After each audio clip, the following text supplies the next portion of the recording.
Bom, pessoal, bom dia, boa tarde ou boa noite, não é? Eu não sei em que momento você estará vendo esse vídeo, mas o que importa é que todo momento é o melhor momento para a gente estudar história, a disciplina mais querida, mais amada para todos nós. E a história, você sabe, ela é a disciplina mais difícil da gente compreender. Isso por quê? De um aspecto muito claro, nós precisamos lembrar, na realidade, precisamos de um pensamento histórico. Então, qual que é a grande questão para nós no estudo da história? É pensar criticamente. A gente precisa ter uma criticidade. E nesses momentos que a gente vai estar junto aqui, eu queria que você avaliasse comigo alguns pontos muito importantes para abordarmos dentro do estudo de história.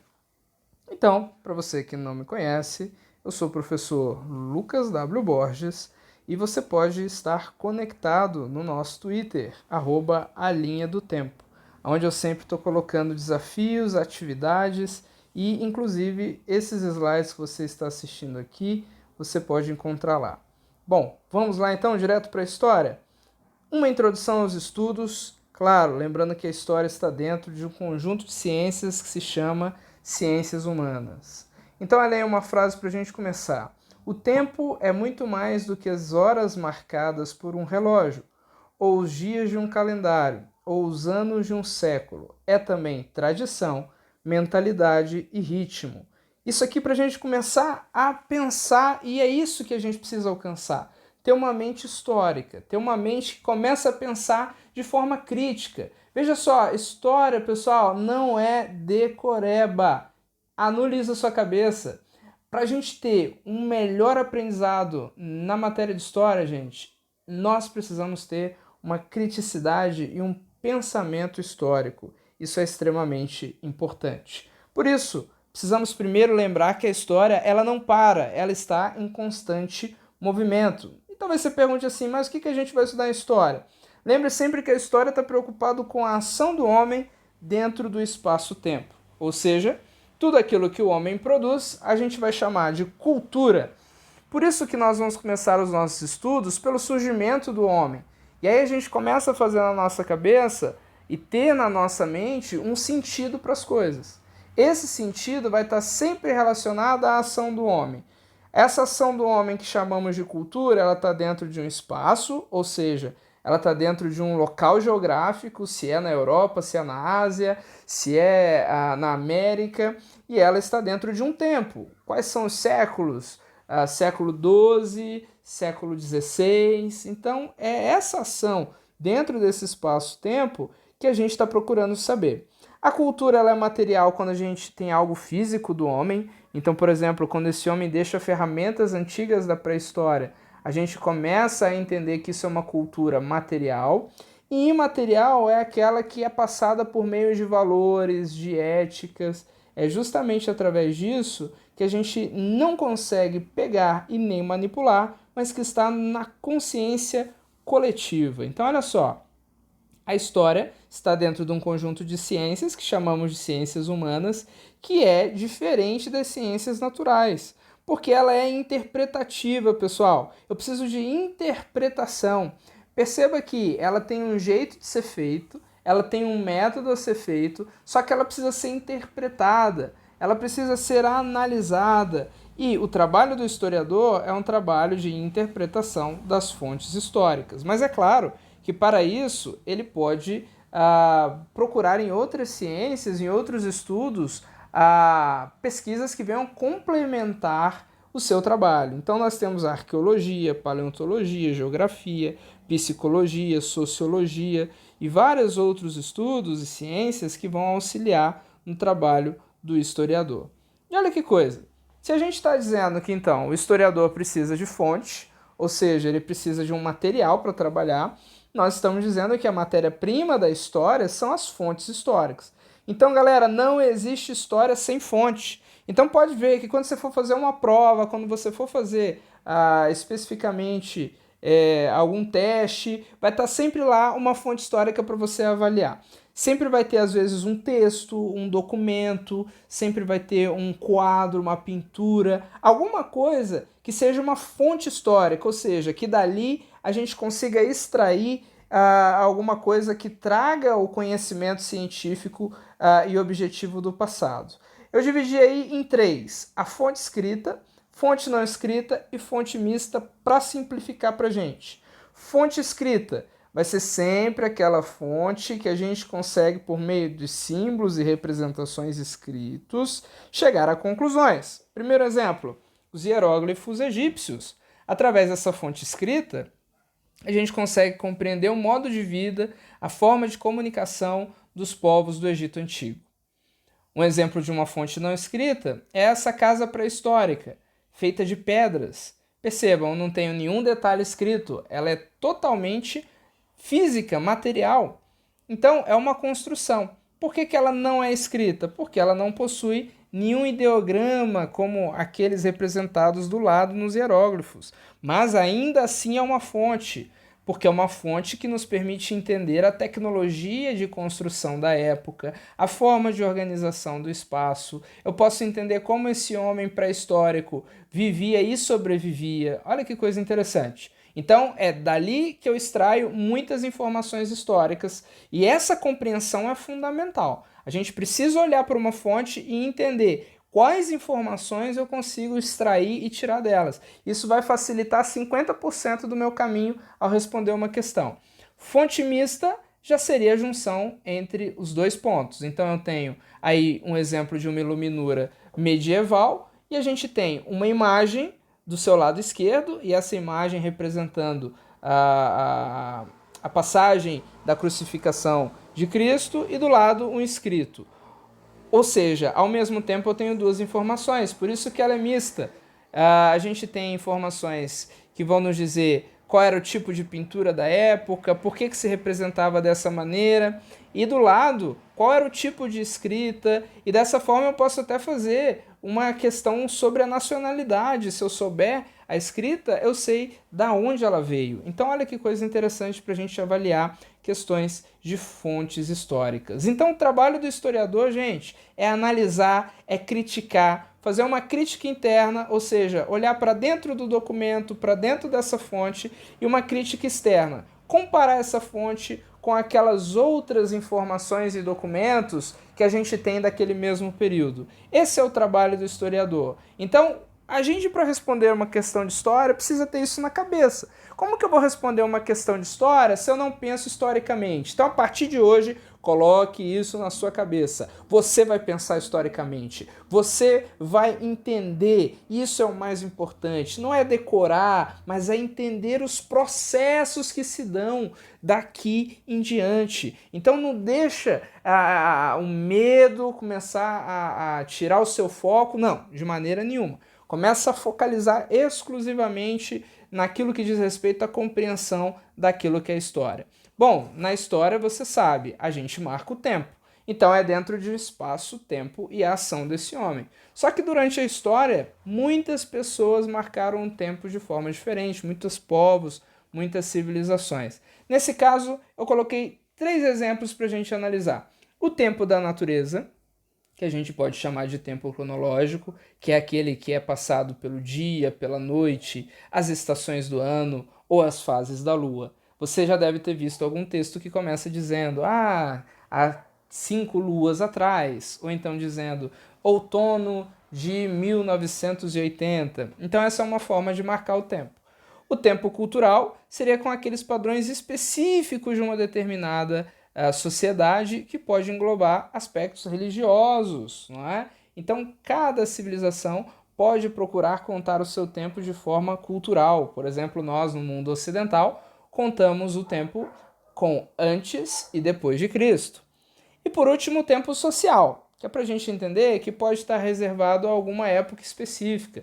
Então, às vezes, quando a gente coloca na época do rei tal, na época de tal movimento, né? Então isso daí, na época do movimento punk, eu estou recortando um espaço do tempo e delimitando o tempo histórico. Então, compreender tempo histórico, gente, é fundamental. Se eu sei o que é fonte, como eu posso extrair informações dela, e se eu sei que eu consigo identificar essa fonte dentro de um espaço e dentro de um tempo, eu estou muito bem servido. Por isso, nada mais, nada menos do que uma linha do tempo para nos ajudar a entender isso daí. Gente, a linha do tempo é fantástica. É uma coisa que nos ajuda a entender de forma mais clara como está dividida a história geral. E isso nos auxilia muito, e eu vou explicar como que isso nos ajuda. Primeiro, são 5 períodos: a pré-história, a Idade Antiga, a Idade Média, a Idade Moderna e a Idade Contemporânea. Essa divisão é um consenso entre os historiadores, e a gente faz isso para conseguir delimitar o tempo em que a gente está estudando. Por isso, se você já conseguir, começa a fazer tudo para você identificar isso. Começa a fazer essa linha do tempo, daqui a pouco eu vou mostrar ela, para você fazer de um jeito bem prático.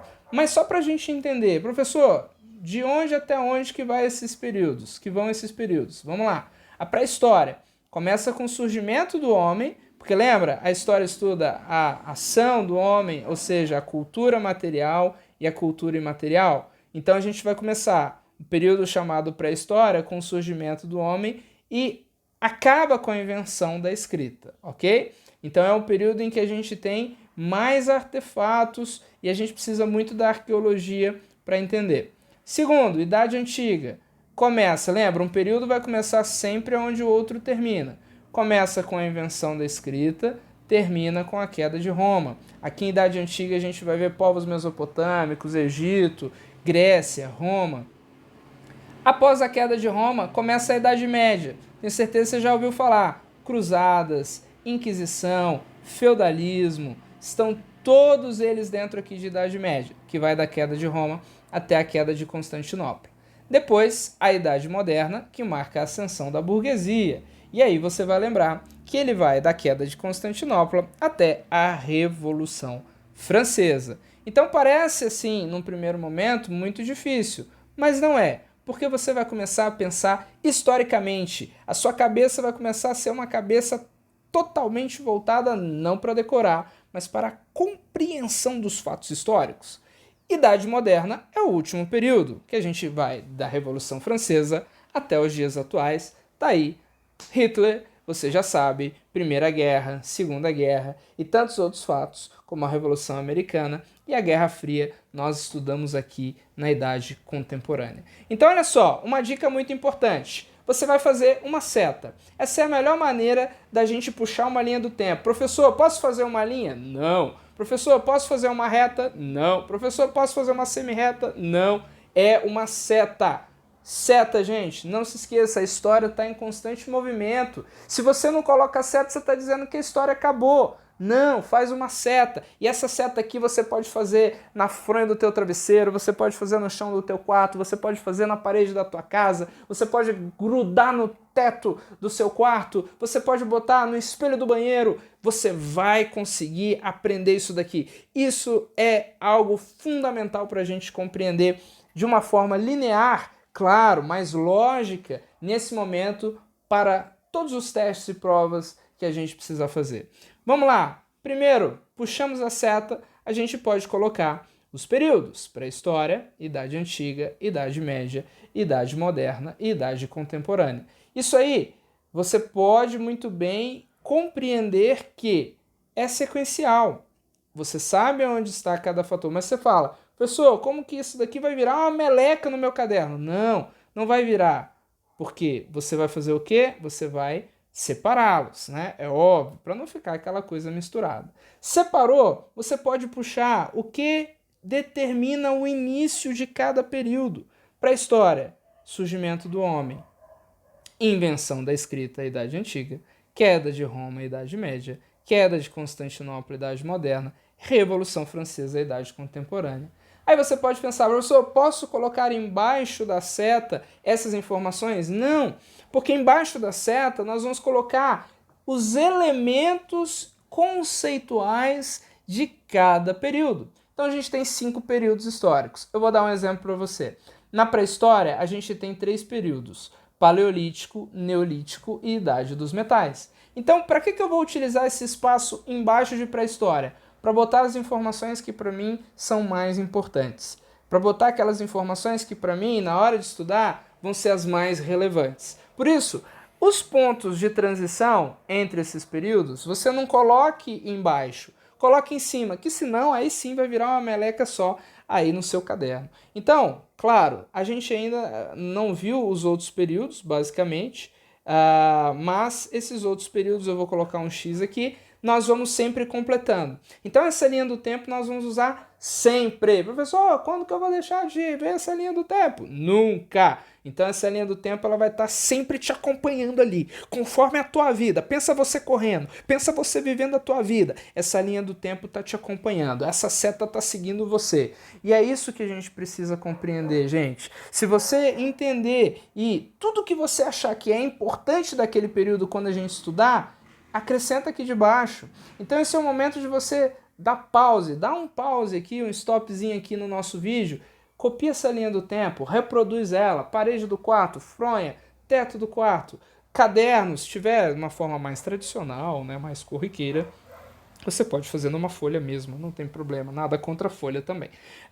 Mas para agora um pouquinho, puxa isso, tenta criar esse sistema na sua cabeça para você conseguir visualizar e até mesmo sem escrever, você já saber. Quando eu falar, por exemplo, Idade dos Metais, é pré-história. Quando eu falar Egito, você saber que a gente está na Idade Antiga. Então, saber identificar os períodos e os fatos desses períodos são cruciais para o nosso entendimento. Ok? Então dá um pause aqui. Esse é o momento de você pegar teu caderno e produzir. Vamos lá? Beleza, então. Olha só. Começando o primeiro período, pré-história. A pré-história a gente divide ela em 3 subgrupos: Paleolítico, Neolítico e Idade dos Metais. E aqui é o momento em que a gente vai ter que começar a pensar historicamente. Então talvez você fale assim: querido professor, qual é o ponto mais importante dessa aula? Eu vou te explicar. É você compreender como que se deu as transformações, como se deram as transformações ao longo da história. O que a gente está preocupado aqui, basicamente, não é que você decore, mas é que você comece a vislumbrar. Você sabe, história é a melhor matéria do mundo, então é aquela mais desejada. Por isso você separe tempo aí na sua casa, todo dia dá uma lida, todo dia procura. A gente já tem poucas aulas de história e se você não separar tempo, vai cair no esquecimento. Então, não cai no esquecimento quando a gente lembra todo dia disso daí. Tá? Então, a pré-história pode ser descrita em 3 períodos. Vamos compreender como esses períodos se dão. O primeiro é o Paleolítico. Então, muita atenção ao período Paleolítico. Paleolítico significa idade da pedra lascada. Então a primeira coisa que a gente já vê são os instrumentos ou as ferramentas que eram desenvolvidas por aqueles primeiros seres humanos, aqueles primeiros hominídeos que vão começar a vida. Não é? A vida humana começa no continente africano e do continente africano ela se espalha para as demais regiões do mundo. Quando a gente fala idade da pedra lascada, nós estamos dizendo que as ferramentas desse período eram muito rudimentares, eram ferramentas com uma pedra rústica de fato. Esses primeiros hominídeos, eles vão começar a produzir cultura, porque lembra, agora que tem o ser humano, tudo aquilo que ele produz pode ser cultura material ou imaterial. O ser humano não sabe plantar, o ser humano não sabe domesticar animais, então ele é nômade. O que é uma pessoa nômade, gente? Nômade é aquela pessoa que fica mudando de região para região. Então isso é fundamental. A humanidade começa nômade. Então essa humanidade ela se movimenta de acordo com o esgotamento ou a escassez dos recursos naturais. Então se eles estão num lugar e aqueles recursos se acabam, eles se mudam para um outro lugar, uma outra região que seja mais fértil ou mais próspera naquilo que diz respeito a alimento. Porque o que a gente está preocupado agora é entender que esses primeiros homens, eles na realidade precisam e dependem do alimento para a sua sobrevivência. Por isso essa sociedade é matrilinear. Professor, o que é isso? Olha, matrilinear vem da palavra mater, que significa mãe, Ou seja, o papel das mulheres era fundamental nesse aspecto. Por quê? Poder, gente, é alimento. O homem está lutando pelo quê? E aí você tem na sua cabeça aqueles filmes e aquelas imagens daquela galera da Idade das Pedras mesmo. Você tem ali uma luta pela sobrevivência. O ser humano agora está começando a desenvolver, por exemplo, descobrir o fogo, que vai ajudar muito o ser humano nesse aspecto. Vai começar a construir abrigos. No início eram só cavernas. Então o ser humano está aprendendo a lidar com essa cadeia evolutiva, não é? Por que matrilinear? Os homens eram responsáveis, a divisão do trabalho, né? Os homens eram responsáveis por fazer o quê? Os homens eram responsáveis por colher e caçar. Eles traziam os alimentos para quem? Para as mulheres. Então é uma sociedade onde as mulheres comandam. O que é poder, gente? Poder é alimento. Então essas mulheres que trabalham com alimento, preparam, dividem, guardam, elas necessariamente são aquelas que vão conduzir aquela sociedade inicial. E olha aí embaixo, caçadores, coletores. Bom, é importante você assistir essa aula com papel e caneta na mão, para você anotar aquelas questões que eu estou dizendo aqui e que às vezes não está aqui no slide. Então, professor, não está no quadro, o que eu faço? Anota, porque muito mais importante é aquilo que você está assimilando, para depois quando você voltar, você ver esse slide, você já pegar a tua anotação e as coisas casarem juntas. Claro, é um processo, gente, que vai se dar milhares de anos. Depois do Paleolítico, a gente vai ter o Neolítico. Então, olha só, neo no grego é novo, isso significa que nós temos novas formas de ferramentas. Por isso chamamos Idade da Pedra Polida. Veja só, agora as ferramentas humanas elas já vão ser mais trabalhadas. O homem já aprendeu a trabalhar essa pedra, o homem já aprendeu a desenvolver um novo tipo de ferramenta com esse material.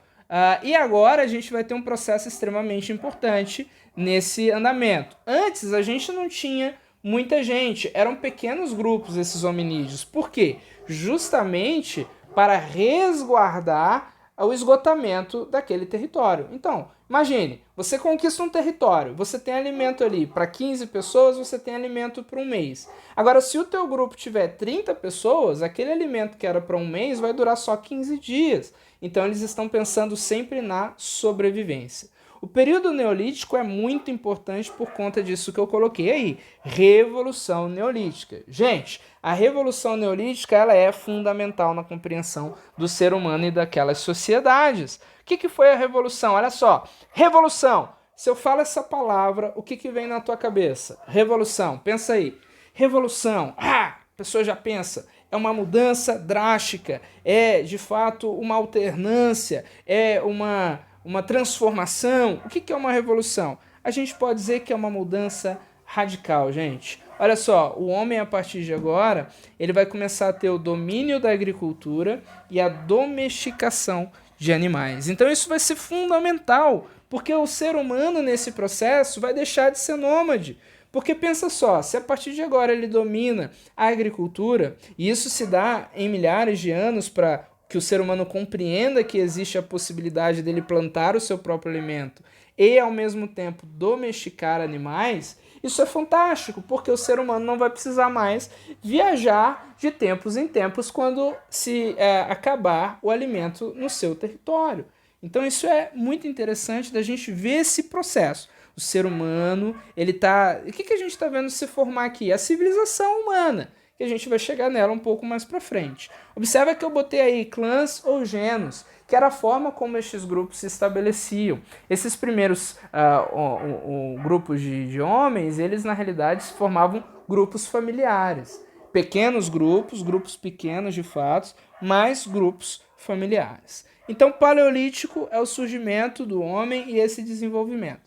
Neolítico, a gente tem a Revolução Neolítica como principal ponto. E por último, período da pré-história, a Idade dos Metais. A Idade dos Metais, como o próprio nome fala, também a gente está dizendo das ferramentas. Olha que coisa interessante. A gente sempre determina esses períodos pelas ferramentas que esses homens usavam. Então a gente está dizendo de uma utilização de metais fundidos. O ser humano, olha que coisa louca, ele vai descobrir que se ele superaquecer tipos específicos de metais, esses metais se tornam moldáveis e podem se transformar em ferramentas. Então olha que coisa interessante, a gente vai ter pontas de lanças de ferro, escudos, espadas, armaduras e outras ferramentas que vão ser utilizadas por meio desse processo. Então observem que conforme a gente vai andando na linha do tempo, a civilização ou o mundo e as relações humanas elas vão se diversificando e se tornando mais complexas. Isso que é fundamental. Veja como era muito mais simples no Paleolítico e agora essas relações vão ficando mais complexas. Uma vez que o ser humano começa a dominar a agricultura e a domesticação de animais, gente, ele agora tem um conforto, porque ele agora pode aumentar. Lembra um pouco atrás que eu falei assim, esses caras não podem crescer, eles não podem aumentar de número, pelo fato de que eles, na realidade, estão envolvidos nesse aspecto, que é um aspecto essencialmente de alimento e de escassez de alimento, então eles nem podem se aumentar, nem ter um número muito elevado. Isso agora vai mudar, porque se a gente tem a terra, palavra importante aqui, hein? Terra. Se a gente tem a terra e a gente pode produzir mais alimento e a gente tem controle de produção, a gente agora pode aumentar a população. Então isso que é fundamental da gente compreender nesse processo. Olha aí, aparecimento das primeiras civilizações. E eu botei estado com E maiúsculo. O que quer dizer isso? Governo, gente. Vai começar a surgir as primeiras civilizações, graças ao aumento populacional. Professor, por que antes a gente não tinha estado? Porque eram grupos menores e dispersos. Agora não, olha o que eu coloquei aí de baixo, sedentarismo. O sedentarismo significa o quê? Você sabe o que é uma pessoa sedentária? É mais ou menos isso que a gente está vivendo esses dias, né? Fica em casa sem fazer nada. Mas não é nesse sentido. É no sentido de que eles estão fixos num lugar, pessoal.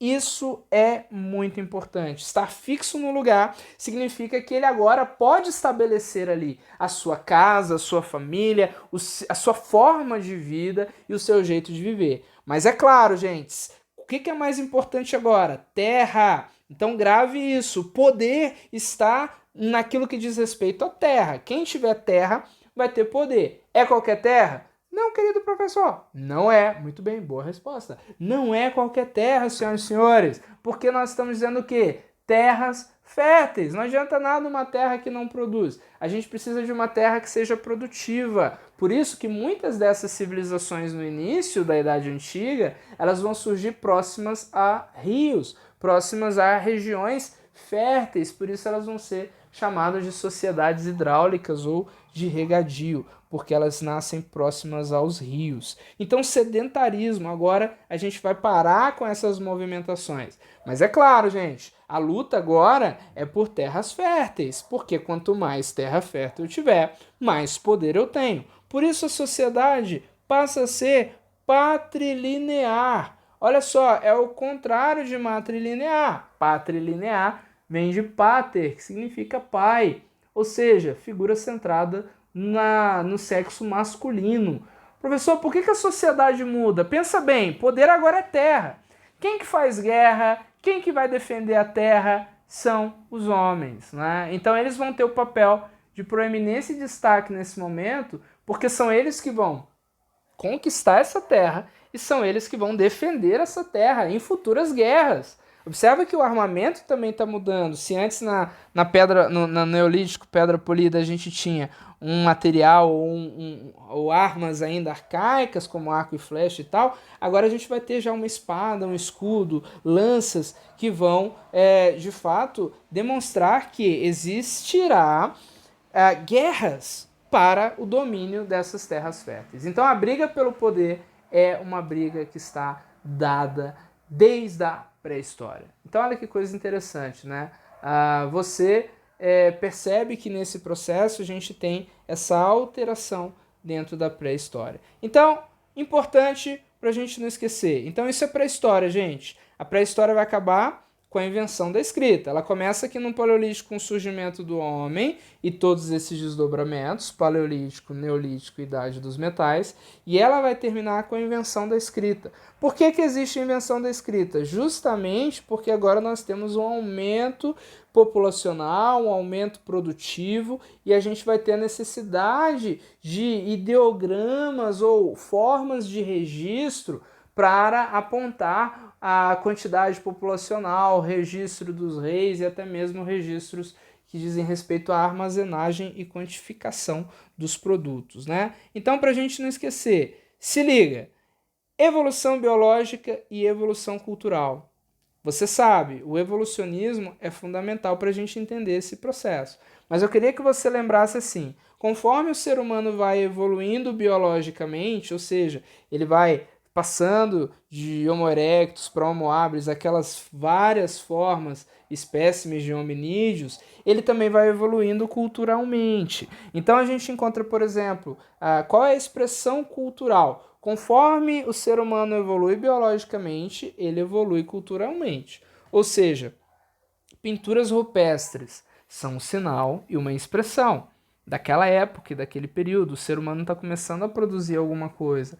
A arte através de ossos, né? Isso é extremamente importante. Trabalhando com ossos, a gente tem produções. A gente não tem nada escrito da pré-história, gente. Lembra? Pré-história acaba com a invenção da escrita. Então eu não tenho nada escrito. Mas qual que é essa produção cultural que eu tenho nesse período? São essas que a gente está falando aqui, né? Esses tipos de representação e até mesmo o uso de pedras na confecção de abrigo e como que esse ser humano se relacionava. Final de pré-história ou revolução neolítica, fixação do homem à terra, ou seja, o sedentarismo, a terras férteis, hein? Leva ao surgimento das cidades pré-históricas, porque, veja bem, se ele se muda, se ele é nômade, ele não está fixo. Então ele não tem como fundar cidades. Agora, a partir do momento que esse homem ele se fixa a cidade, ele se fixa a um local, a um território, e ali ele pode plantar e domesticar animais, gente, isso é algo fantástico. Ele se estabelece num lugar e começa a nascer aqui, a surgir aqui as primeiras cidades. Nós vamos falar dos primeiros povos e das primeiras civilizações. Isso é igual a um aumento populacional. Esse aumento populacional está diretamente ligado à segurança que o homem pré-histórico tem a partir deste momento que ele domina a agricultura e sabe domesticar animais. Então, olha só, é isso que você tem que estar sempre antenado. Aqui eu estou dizendo, gente, nesse momento aqui, existe biologia? Não. Nesse momento existe física? Não. Matemática? Não. Filosofia? Não. A história é a mãe de todas as outras disciplinas. Então, é por isso que você deve estudar história com muita atenção, porque é a partir desse desenvolvimento que nós vamos ter o surgimento das primeiras civilizações. Então, no final de todo o vídeo nosso, além da hashtag se liga, que são pontos importantes para você se fixar, nós vamos ter sempre o nosso feed. Então tá aí o nosso feed da aula de hoje. O feed da aula de hoje, nós vimos a história dentro do conjunto das ciências humanas, nós vimos as fontes históricas, ou seja, como que elas se relacionam dentro do trabalho do historiador e como que a gente tem que pensar historicamente, a marcação do tempo e recortes temporais, e aí a gente viu a linha do tempo, fundamental e de extrema importância, e, por fim, a pré-história. Então tá aí o feed de hoje, a gente está por dentro de tudo que está acontecendo, de tudo que está rolando dentro desse aspecto. Show de bola? Para a gente não esquecer, tudo que o homem diz ou escreve, tudo que fabrica, tudo que toca, pode e deve informar sobre ele. Senhoras e senhores, extremamente importante, tudo é história. Olha aí para sua cama, é história. Olha para essa cadeira, é história. Olha para esse papel, é história. Olha no espelho, é história. Tudo é história. Por hoje é só. Agradeço. Tchau.